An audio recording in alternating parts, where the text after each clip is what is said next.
Welcome to IndoctriNation, a weekly conversation series about protecting yourself from systems of control. I'm your host, Rachel Bernstein. Hi, everybody.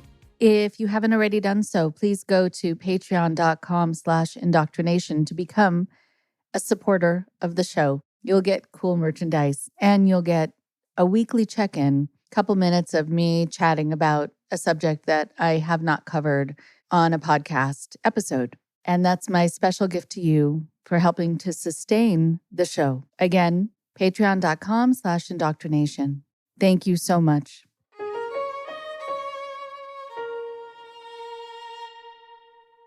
And today we have part 2 of my conversation with Roberta Blevins.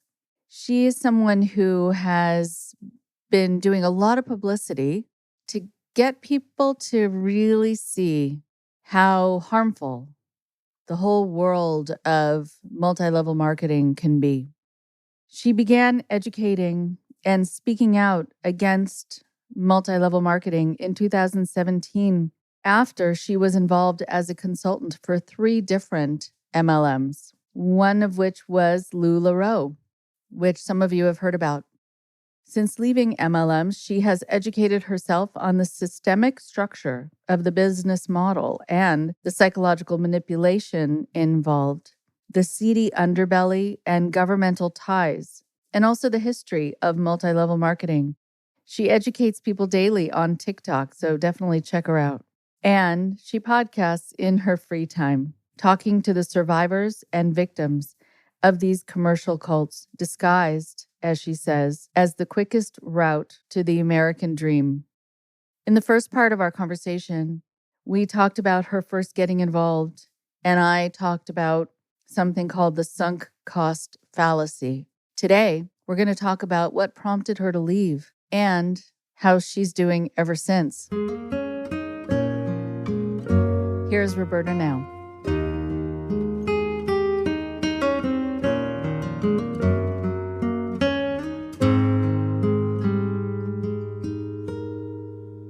I had a friend because I eventually brought something up that she didn't want to hear, who was often trying to get me to buy things and trying to get everyone to buy things and would bring brochures and other things to whatever we were doing. We were teaching together at some point. And so before you knew it, the staff had bought skincare and then had bought vitamins and then had bought cell phone plans and on and on and on and on. So what I did notice was that every once in a while I'd be invited over to her home for dinner. She and her husband, and they had 2 kids. And so they originally had a bigger apartment, and then they said they were moving. And I thought because she said she was doing so well that she was moving to like a nicer place. So she invited me over. It was a smaller place.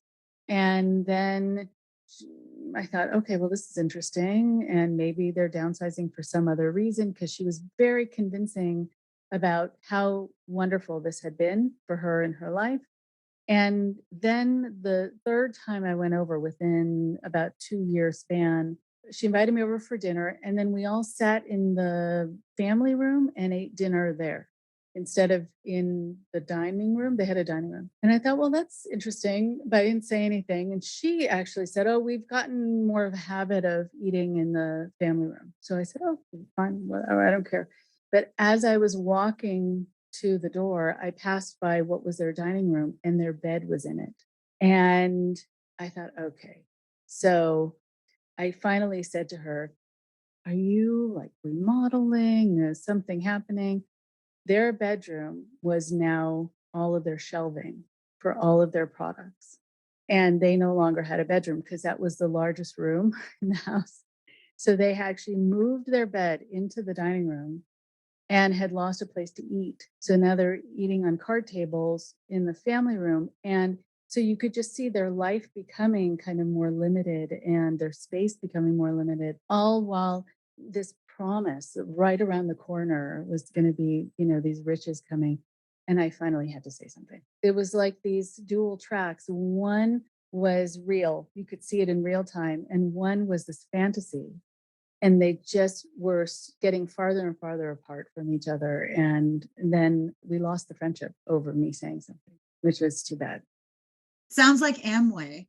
Yeah. It started as Amway, actually. Yeah.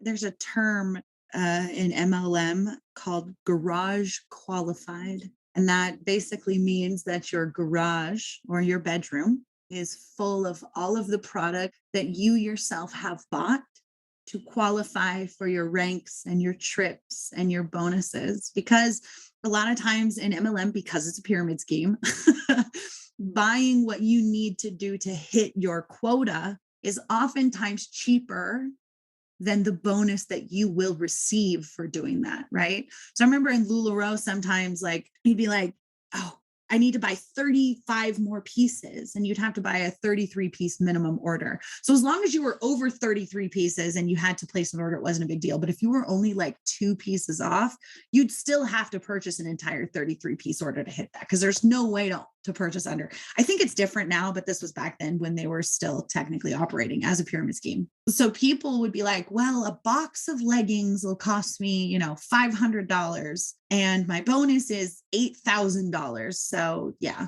I'll just buy a box of leggings, because then my bonus is only $7,500. But then I can also sell those leggings and make my money back. So I'll get my money back because I'm buying something I can sell. So there's a lot of people that would end up just buying their bonus, because why would, and I remember Mark saying something, he's like, if you're not participating in the leadership bonus plan and you don't understand how it works, you're burning my money every month, is what he said. Wow. Yeah. So I remember that.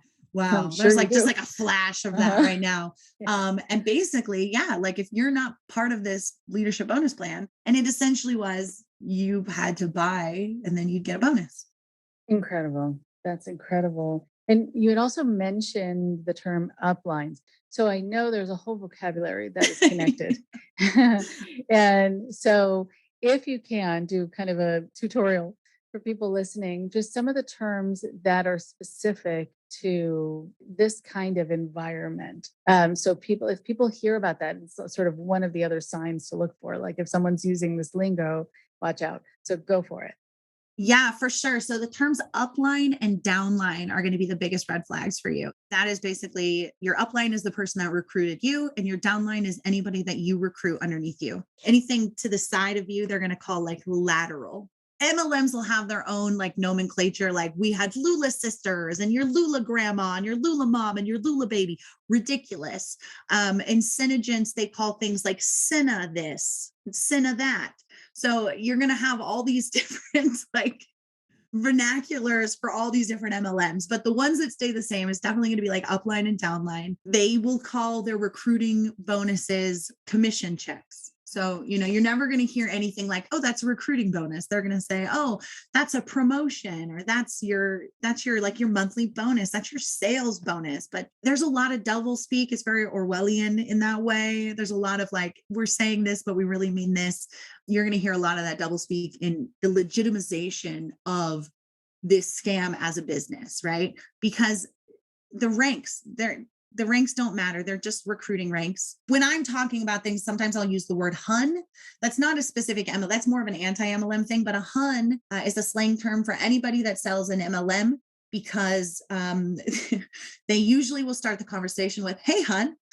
So we just call them huns. If you're a guy, you're a hun bro. If you're very robotic and copy paste, you're a hun bot. And if you are a former MLMer, we will call that an ex-hun.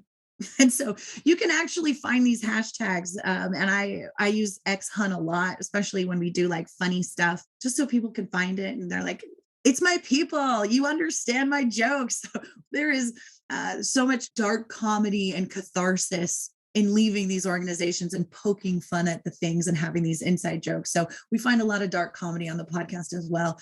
We talk about a lot of serious things, and there is a lot of serious stuff that happens in multi-level marketing and in the anti-MLM world, but the comedy, I think, keeps us all together. And even when I talk to other cult survivors, like I talked to Sarah Edmondson, because Nexium was an MLM, surprisingly enough, and we just have so much in common in that way, and we were able to make fun of all these things, and I love that. I love the ex-hun and like these things. Anybody saying I've got a really great business opportunity, anything about unlimited income or unlimited opportunity, those are fallacies. There's no such thing as unlimited anything. Even shrimp has its limit, y'all. So there's, if you do the math exponentially in a pyramid on the 15th level of perfect recruitment, you run out of people on earth. So it's mathematically impossible to live in this and work in this utopian MLM business structure. It just physically cannot work, especially since only 1% of people can be successful in a pyramid. That means out of every 100 people, only one of you will make any money. So gather your top 99 best friends in a room and decide which one of you is going to be the winner. Because mathematically, there cannot be 100% winners. There's only 1%. There's only 1%. So that means that 99% will fail. People are like, but I can pass my upline and I can rank over them. And I'm like, yes, but still only 1% succeeds. So now that you're succeeding, she's not. So you just swap places. It's like math, you guys, like numbers don't lie. Like, I don't understand how people argue. People will argue with me in the comment section of my TikTok videos where I break down the numbers, and they'll be like, that's wrong. And I'm like, that's from your company's website. The numbers I got are literally from your income disclosure statement. So where is it wrong? It's not wrong. You just don't like what I figured out. Like, you just don't like the number because 5 million looks like a really big number. But when you break it down and it's like $12 a day, you're like, that's not very much. With this whole idea also of the sunk cost fallacy, part of what people are saying when they're saying you're wrong, I think they're somehow saying, I'm not ready for you to be right. Right. Yeah. And that's that cognitive dissonance, right? Like, and I talk about that. I even made a video today and I was like, if you're watching this video and you're feeling that weird feeling, that's called cognitive dissonance. And that means that you are experiencing two conflicting sides where you're like, I believe this, but you're showing me factual evidence of the contrary. And I don't know how to feel about it. That's Jiminy Cricket going, Exactly. Don't ignore that. He's like, excuse me, I think you're in a pyramid scheme, hun. Right. So, I would love for you to kind of give a flavor, like a day in the life, because, right. I'm sure it's exhausting, but I want people to get a sense also as a red flag. Like, if you get involved in something that probably has that level of intensity where you need to be doing something and being in contact and you can't put your phone down and there was a book called Blown for Good, which was written by Mark Headley, who had been involved in Scientology. One of the things that I talk about that I really like about the book was that he talked about a few days on this base that he was living on and what it was like every minute, the intensity, and only being able to sleep a few hours and people pulling him in this direction and pulling him in that direction. And your heart starts racing just as you're hearing it, but you then can viscerally feel what it's like. So I'm just wondering, a day in the life, sort of typically, what it would have meant, what was included in that day for you? Every single day you wake up, you would check probably Facebook. You're in so many Facebook group chats, and me being on the West Coast, like everybody's been up for 3 hours already and they're already having conversations, right? So this is something that still happens to me because we have so many Facebook group chats, like within the anti-MLM community too. You check those group messages. There's usually like a leader chat and then maybe like a smaller leader chat, maybe a different leader from different groups, like so many. So now you're checking in all these messages. And sometimes I'm like, is there anything really important or is it just chatter? It's just chatter. We were watching Bachelor last night. I'm like, okay, so this is not important. So then you go into another one and it's like, oh, this is actually information. Like, you need to disseminate this information. So some of them might be important. Some might just be chatter. I'm also a mom, right? So I'm having my daughter like, hey, get ready. I'm making her lunch. I'm getting her ready to go. I'm taking her to school, dropping off at school, coming back home immediately. When you get back home around 8:30, 9 o'clock, most likely there's going to be some sort of Zoom call that you need to be on. It's going to be a training call or like a weekly update call, or it might just be a leaders call. Oh, do you have some time? We're just going to get a couple leaders in here. We're just going to pop in really quick and we're just going to like do a little coffee chat this morning. Okay. Now we're in a Zoom with a bunch of people, and this is all pre-COVID. So like nobody's triggered by Zoom at this point. So we're on Zoom and we're like, oh my God, how are you? And we're going to talk about how people are being kind of negative and how to deal with that. Oh, did you hear about this thing? We want to take distraction away from this because people are talking about this lawsuit. So this is what we want you to say about the lawsuit. I'm not aware of the lawsuit and it doesn't impact my business. It's a lawsuit based on blah, blah, blah. Thank you so much for your concern, but my business is thriving. Copy paste. Like, this is what we want you to say, or some reiteration of this. Okay. And usually, like, maybe at the end of the Zoom call, they're like, okay, like, maybe find some time today to do your own Zoom call in your own team groups. And you'll sort of reiterate mostly what we talked about, maybe only 80%, because 20% of it is proprietary to just the leader. So we're not going to mention this stuff, but you can sort of kind of talk about it this way with these people if you use it this way, and just sort of disseminate this information, just what they need to know, which is very culty, right? Like, already, like, very culty, like, you're not a leader, so you don't need to know what the leaders are talking about.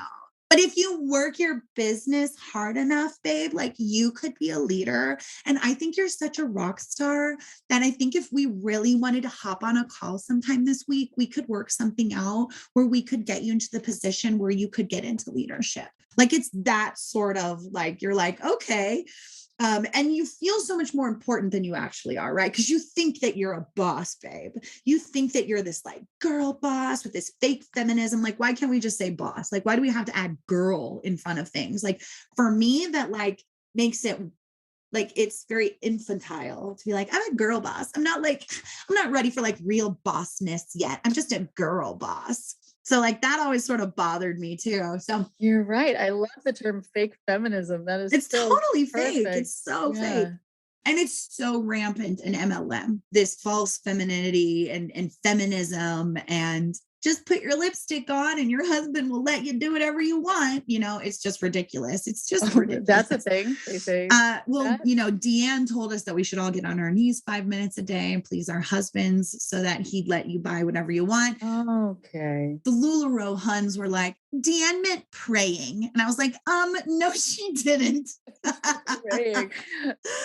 That's not what she meant, you guys. Let's stop being naive about that. Oh, wow. Yeah. So that sort of stuff, so then what would happen is I would probably make a Facebook announcement in the Facebook group. Hey, today at 4:00, I'm going to go live and I'm going to talk about all the stuff that we need to talk about. Right. So I will schedule that for later. And I'm like, ADHD brain, don't worry about that. Now I've got a box, right? I'm checking UPS incessantly. I know I've got a box coming today. When's that box showing up?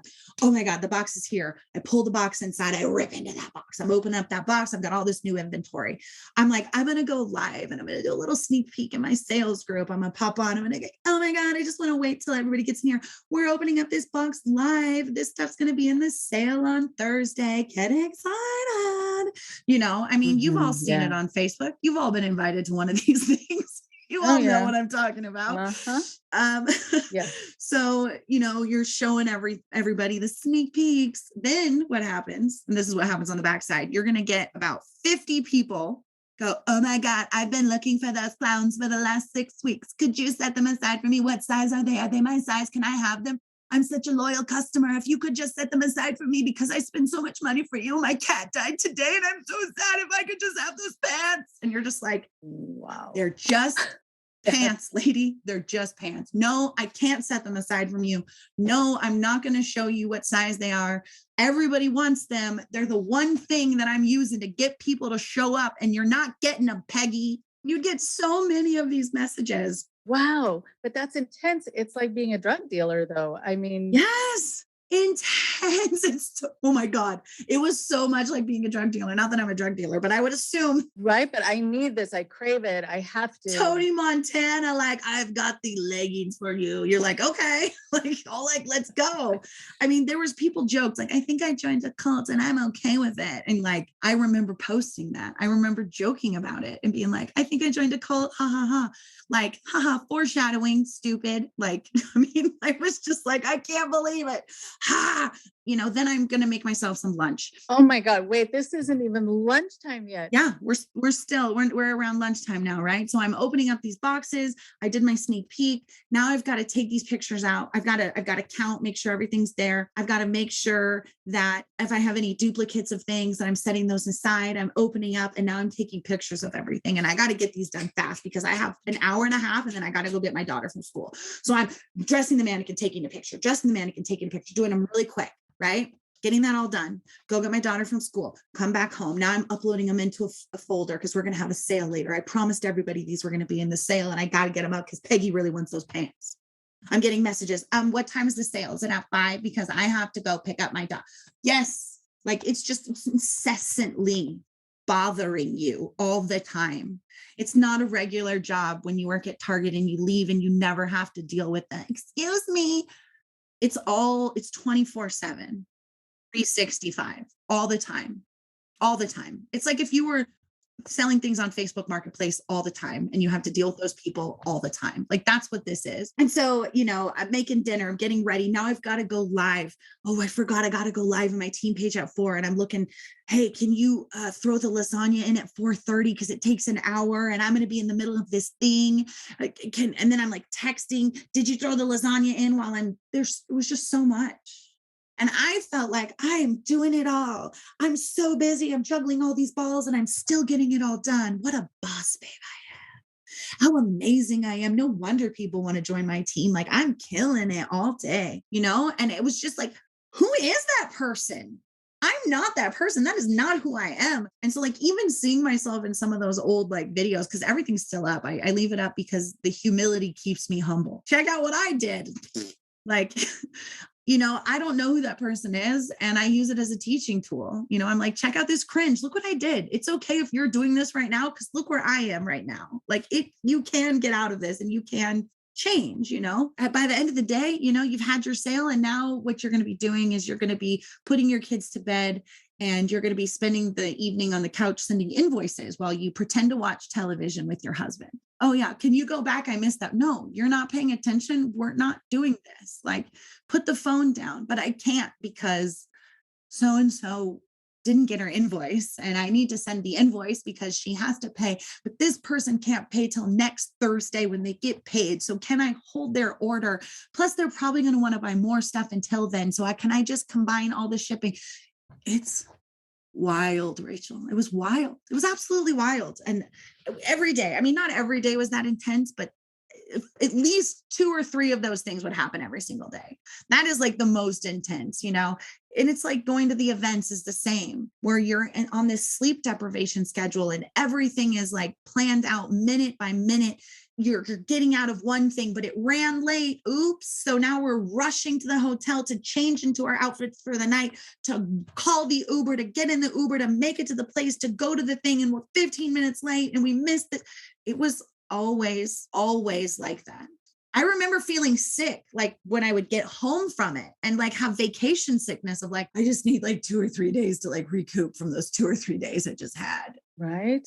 That makes a lot of sense. I think it's so interesting because what you just highlighted is 2 things. One is it's almost entirely across the board how it is when people are involved in cults or when people are in relationships with controllers or narcissists, where they're constantly having to think about what this other person needs from me and wants from me and how I can also look good while I'm doing it, Right. and have everything done because they don't want to be bothered with hearing me complain. So I need to also be fine with everything all the time and be happy and up. And that is hard. Well, yeah. And plus you have to be on call 100% of the time for your children. You have to be on call 100% of the time for your husband and your family, your wife, your partner, whoever it is that you have. But then you also have to be 100% on call for your customers too, because you could set boundaries. You absolutely could. But in a saturated market, if you're not there, they'll find the next person, right? If I'm not there to answer the question, they'll go to somebody else. And that's another problem with MLM is there's so many people doing it. You're kind of undercutting and overcutting and cutting everybody off. I can do that for you. I mean, honestly, if you want to see it in real time, you can go to any MLM company's Facebook page whenever they launch a new product. and it'll be like, check out our new face cream. And then underneath in the comments, it'll be like, this company is so amazing. I love this face cream. I'm a consultant and I got it. If you'd like to try it, here's my link. And it's literally all the consultants being like, here's my link if anybody wants to try it. Wow. Because Incredible. it's like chum in the water. Right. Wow. Thank you for that. Because I'm sure just thinking back on those kinds of days probably does make your heart race. Just thinking about it. Woo! And that you did it, I mean, I think it's incredible. I mean, I was also thinking raising my kids and having a practice, having a podcast. There were days that I thought I should get a gold star just for not forgetting someone anywhere. Right? That I picked them up. You're like, that 1, 2, they 3, were- 4, 5. Everyone's here. Everybody's here. And they're fed. Mhm. And I didn't leave them at school. And they're mostly clean and we're good. They're mostly clean. That's winning. That's a C+. That's a C+. But I do think it's also interesting to hear about the transition out, right? Because with that intensity and with the riches right around the corner and the come on, you can't give up now. How do you say goodbye to that? What was your turning point, breaking point? What was it? So oddly enough, I have multiple friends who have not only been in cults, but have famously spoken out against them and been advocates for them as well. And so for me, it was really weird that I got sucked into one, knowing that I had such strong role models in my life that had literally already paved the way so that I didn't have to do this, but they were not in multi-level marketing. They did other things. And so for me, I missed all the signs, right? I missed all the regular signs, but I didn't miss the cult signs. I missed this isn't really a business sign. I missed that this isn't really a sisterhood. This isn't really a friendship. This isn't really an opportunity. This isn't really viable. But I didn't miss the really obvious love bombing, not the little bit of love bombing when I would be like, I don't know. And they're like, here's a trip. It'd be like yeah, no, but that question. Okay. But you didn't answer my question. Like, could you answer my question? It got to the point where I was like asking questions and the canned responses that they had always given me. I'm like, yeah, no, you said that last time. I'm going to need a little bit more. And then they couldn't give me more. Then things like the cognitive dissonance, right? Like I'm seeing stolen prints in my hands. I'm seeing returned items in my own hands, wet clothes in my own hands, and I'm being gaslit, told that's not happening. And I'm like, I'm literally wringing water out of them. What do you mean it's not happening? Oh, well, that's so weird. That's never happened to anybody else. I said, this is actually the third time it's happened to me. I just hadn't said anything since. Like, I was embarrassed. I was really embarrassed that I got defective things because I was like, crap. People can't know that I got crap. They're going to be like, this is a pyramid scheme. We told you, like I just knew like someone was going to be like, I told you that it seemed too good to be true. So I just remember being like, oh, crap. Okay, it's a one-off, no big deal. But then being like, no, I'm literally wringing water out of them. And they're like, that's so weird. Did you like leave them out in the rain? Oh, I love that it's you, like an immediate turnaround to you. Yeah, like maybe UPS left the boxes outside. And I was like, then they would be wet. Everything would be wet, not just this one thing. One thing is wet, not everything. And so that's so weird. And I'm like, it's not though. It's not weird. Like there's something up. I just, like you're just the only one. And it just, the gaslighting and this cognitive dissonance of me being like, you're telling me it's not happening. I'm holding it though. And I'm like, what is happening? And I remember there was this woman who was speaking out against LuLaRoe anonymously. And they were like, can you go see what she's talking about? We don't want people like, we trust you to like see, because like you were a blogger and she has a blog, which is literally the only qualification I had to read someone's blog was that it was ridiculous. I don't know why I was chosen to spy, but I was. Can you go see like what she's talking about and like if it seems real? And I remember reading that blog and being like, holy shit. Okay, if this is real, what? And some of the things seemed so outlandish to me. I'm like, there's no way this is happening. And then I'd read a blog post where I'm like, oh my God, that happened to me. So then I'm like, if this one's true, could the other one be true too? So I read it every single day. They said, okay, well, you don't need to read that blog anymore. And I was like, okay, yeah, no, she just seems like a blogger. Like, no, nothing to look at over here. Okay, thank you so much. And I would read it every day. I would check it every day. That became the new thing I did. I was no longer checking my Facebook messages in the morning, I was checking this blog and I was reading what was new. And because I was not allowed to join the Facebook group I wanted to join, I had to get my information like this because they had spies in those Facebook groups. And if they saw current consultants in there, they would report you. It's insane. So you had to be very secretive with trying to get information, awkwardly, like asking. I would reach out to my old downline that had left because we stayed friends. What are you hearing? It's like, I don't know, like things are weird. And I do research. And again, it was really hard to find anything. But again, I was not reaching out to as many anchors as I should have been. I was reaching out internally a lot. I was reaching down and being like, are you experiencing this stuff too? They'd be like, yeah, what do we do? And I'm like, I don't know. And I felt like the blind leading the blind. I was like, something is going on, but I cannot figure out what it is. But it's very culty and it's very weird. And they're lying to us. And that's my one thing. Like my kid knows, like she can do all kinds of things. But the one thing that I do not stand for is lying. So when when I started noticing the lies, I couldn't ignore it. I was like, they're lying to us.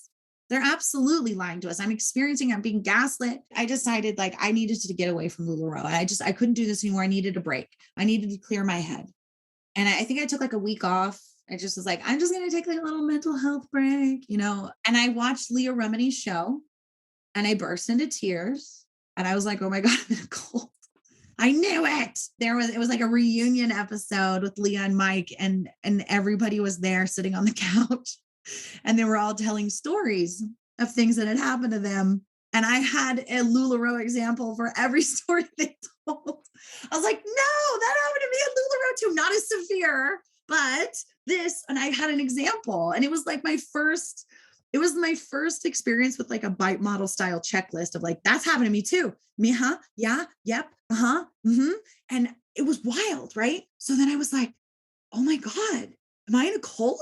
So then I started doing some more research and I realized I got to get out of this. I got to figure out what it is and I got to figure out what's going on. And there's no way I'm ever going to be able to figure out what MLM is while in an MLM. Like I need to get out of this. My brain is being poisoned. So I decided I'm going to leave and I stupidly reach up to my upline and I'm like, I think I'm going to leave. And of course, well, we need to get on the call. We need to get on the phone. Why? What's going on? Let's talk about this. You've put so much time and effort into this. Sunk cost fallacy, girlfriend. And I'm like, oh, I have put time and energy, but I'm good though. Like, I think I can leave it behind. I don't think I have attachment to this time and energy anymore. Oh my God. But it's like, you're going to miss Halloween. You're going to miss Christmas. Like there's going to be like these amazing leggings. Like you should see what's coming out. It's incredible. I can't, I don't want to. I don't want to do that. I feel like I'm going crazy. I'm in a cult. Like I'm not a good mom. I'm snappy. I have anxiety. I can't do this. Like I don't recognize myself anymore. I can't look myself in the mirror. I can't lie to people anymore. Like it does not work. The bubble has burst. Like I can't do this. Like you're asking me to lie and I cannot. The money I am making is not worth what I am doing to make it. And that's another thing, people will say to me, oh, you only left LuLaRoe because your bonus checks and your money dried up. I never not got a bonus check in LuLaRoe. From the very first month I was in until the month that I left, I got a bonus check every single month I was in LuLaRoe. I made money every single month I was in. There was income every single month. So I didn't leave because of money. I didn't leave because of that. I left because I was going crazy. I left because I physically could not do it anymore. Like I would have anxiety attacks over birthday candles. I was becoming like this person I didn't even recognize, a shell of a person. My kids were like, Mom, can we just go swimming and you not take pictures of stuff for once? And I was like, yeah, you know what? Yeah, we got to get rid of this, right? So she tries to convince me to stay. And I know that the only thing that is going to get her off the phone is agreeing. Okay, I'll stay. We'll stay until January. We'll stay until the end of the year. Okay. I need you to stay until the end of the year, Roberta. I need you to stay. Okay. I knew I just had to lie to her because there was no way I was going to get off the phone with her. She was just so convincing. And I knew that I needed to get away. So I said, I'm done. I got to get out. Okay. We'll stay until January. That sounds good. Okay. No problem. And I went home and my husband was like, did you quit? And I was like, no, I didn't quit. She convinced me to stay until January. And he's like, what are you doing? Like, shit or get off the pot. And I was like, yeah, you know what? You're right. And I think I sat there for about a half an hour just in silence, like really thinking. And then I wrote up a Facebook post and I was like, I'm gone. I'm leaving. I'm ending my LuLaRoe business. I'm going out of business. It's been wonderful, and you fill it with all kinds of bullshit, positive rhetoric because you don't want anybody coming after you for any reason, especially in the state that I was. I didn't want anybody coming after me. I tried to be as kind, and it just doesn't work for us. And I just, I want to focus on this other thing that we're doing. And I just want to get away from this. And thank you so much for the opportunity. And it's been a wonderful time. And I love everybody and blah, blah, blah, blah, blah. I'll still support you and wear your blah, blah, whatever I needed to say to get the fuck out. And I hit send. We hit send and it went out there. And it was like, so many people like, oh my God, really? You're leaving? And I was like, yeah. Just got to. Within 15 minutes, I had a very angry text message from my upline that was like, we said January. I'm like, you told me you were going to stay. How could you do this to me? Like, and I was just like, wow, like I am just another brick in the pyramid. Like, and I'm a load bearing brick. And so you're very angry because I could mess a lot of things up. Wow, it's so powerful. It's really important, actually, that you talked about this final conversation. Here's the thing, though, right? I'm a smart, educated woman. How did I fall for this? How did it get me, right? I could not, again, with ADHD, could not let it rest. I couldn't. How did I get involved in this? Are all MLMs like this? Is it all like this? How is this legal? How does this happen? Why is this going on? How long has it been going on? How come no one says anything? Why isn't anybody talking about this? These were all questions that were in my head and I had to find the answers to. And spoiler alert, I do have the answers. I have figured them all out. But for me, it was this conundrum of like, how? Right. Right. I mean, I think, you answered so much of that in our conversation and also in those kinds of conversations. I guess I really want people to hear that when you're saying your goodbye, you don't have to say anything really, like, because you should just be able to leave. So if you actually are wanting to show that kind of respect and have a conversation, I think whatever helps you get through the conversation. If you need to leave a conversation without being screamed at or accused of something, because that would just be too hard for you, then say what you need to say, because really people have the freedom to just go. And you can have the conversation, you can choose not to. But I think it's really good that you kind of learned that you had to play the game so that you could just make it through that next step and then you could be free. And I'm so glad that you were free. And now tell people where they can hear you and watch you, et cetera, et cetera. Go for it. Yeah, I'm everywhere. I'm very easy to find. So if you're an Instagrammer, you can find me on Instagram. I have 2 different accounts. I have the real Roberta Blevins, where you're going to find my advocacy, some MLM comedy, some news, what I'm up to. And then my podcast has an Instagram as well. And it's Life After MLM Podcast is that Instagram account. So those are the 2. You'll find me on IG. I'm also on TikTok. We have a lot of fun on TikTok. That's probably my favorite place because it's just fun. We do a lot of infotainment is what I call it. So we do a lot of mini dives into into MLM companies. Lots of people going, hey, can you look into Color Street for me? Can you look into Avon? And so I'll do these little 3-minute videos where we go through the income disclosure statement, we check it out, and we prove that, nope, this is also one that is not going to be profitable for you. We'll talk about different things that happen with the FTC. They just sent out a bunch of letters yesterday. So we talked about that. Sometimes we'll talk in the month of October, we did a lot of true crime stuff, talking about different MLM companies and different MLM horror stories. We did that on the podcast.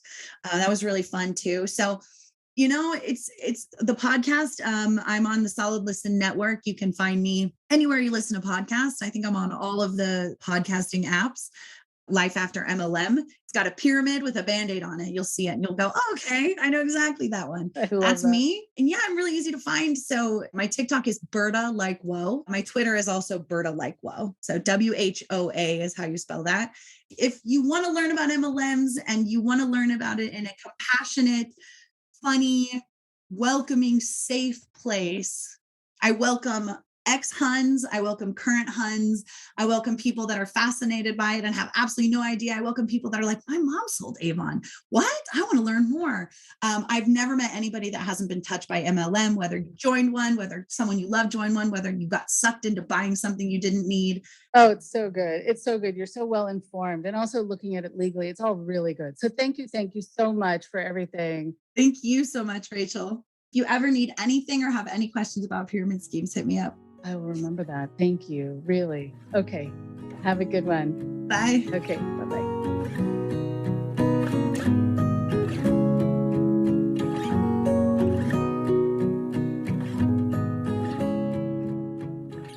One more thing before you go. Thank you to Roberta. It was a pleasure to continue my conversation with her. She has so much enthusiasm about sharing what she's gone through with the public, and I'm so happy for it. It is so important for people to know that when they get involved in something where they have to put money in before they can make money, where they have to buy product so that they can hopefully make a profit, you wind up very often with a lot less than you started and a lot of years that have gone by for you to get a lot less than you started with. So I want to be able to talk a little bit about Roberta and the guilt she said she felt afterwards, because she knew as a good saleswoman, she was good at convincing people to buy in. And she was very good at convincing people that this was a great idea and would hold success for them in their future. As she put it, she said she became a predator. That's not something you ever want to call yourself. It is something that is so difficult to look at, and her honesty here is truly impressive. But when you start to feel like a predator, you want to understand that if you're doing it on your own, then that's an issue you have, and you need to address it and get help with it. If you're doing it because it's part of the system of an organization that you belong to, then the system is turning you into something or bringing out something in you that you never want to have and to use and to be. And so the system itself doesn't care about how you are behaving in the world anymore and the sort of things that you're going to start to say and do and feel okay about that you would not have felt okay about before.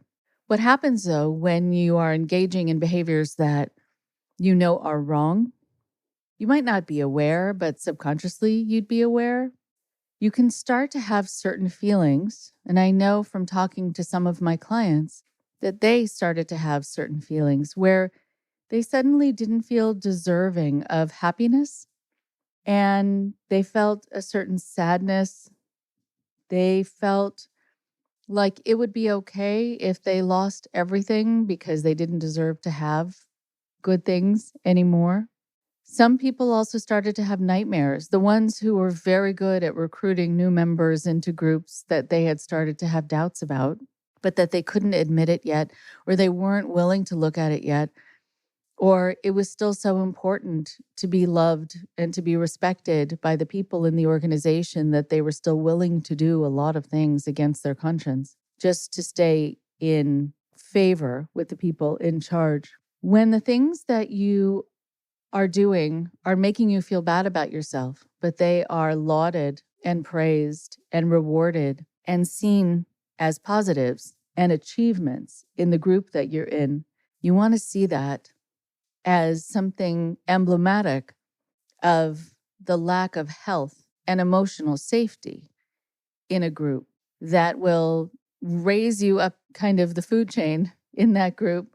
The more you do things that work for them, the more money you bring in from people who can't afford to spend it, the more people you recruit into an organization and take them away from their life path that probably held much more security for them. What happens too, from hearing from a lot of my clients, is that they started when they were noticing they were engaging in these behaviors and feeling guilty but not yet feeling ready to stop. or feeling like it would just be too difficult to change the course of their life at that time. They were starting to feel like there was something wrong with them, sort of dirty. I had a client who said that she found herself taking very long showers, almost to wash away the stench, the after effect of the behavior that she had just engaged in, where she convinced someone of something she knew was not true. And what you want to make sure to do is also see if some of this behavior is causing you to be edgy with your loved ones, with the people who are looking up to you, with the people who love you, with people who assume that you're doing wonderful things, but you know you're not. If you start to get edgy and angry, if you start to get impatient with them, that's usually your guilt shining through. It's trying to speak to you. It's trying to guide you. And I want you to listen to it. It's not important how people in these groups see you, although at the time it feels like the most important thing. It's not important how people who are running a well-oiled machine like an MLM see you. They will like you if you do more that feeds them. What matters more is how you see yourself. Because if you look at your behavior and you are then looking down on yourself, then that's something you want to make sure to use as a motivation. To not beat yourself up for it, but instead to say, what change do I need to make? What do I need to do differently? And maybe what do I need to say goodbye to in order for me to be more aligned with myself and with my conscience? Because I think that's one of the most important things in the world, to have your conscience guide you. And if you're involved in a group that's telling you to ignore your conscience, it not only means that they don't care about the people you're going to be recruiting and the money you're going to be bringing in, but they ultimately don't care about you. And they don't care about how much that's going to wear away at you. You're worth so much more than that. And they say, let your conscience be your guide. Make sure that it speaks louder than anyone else in the room. Talk to you next week. Thank you very much for listening. Please support Indoctrination on Patreon at patreon.com/indoctrination. Be sure to give us a follow on our social media. Find us on Facebook and Instagram using @Indoctrination Podcast. And for Twitter, find us at @_indoctrination. We love hearing from you too. So send us an email at indoctrinationshow@gmail.com. And for more updates on the show, visit our website at www.podpage.com/indoctrination.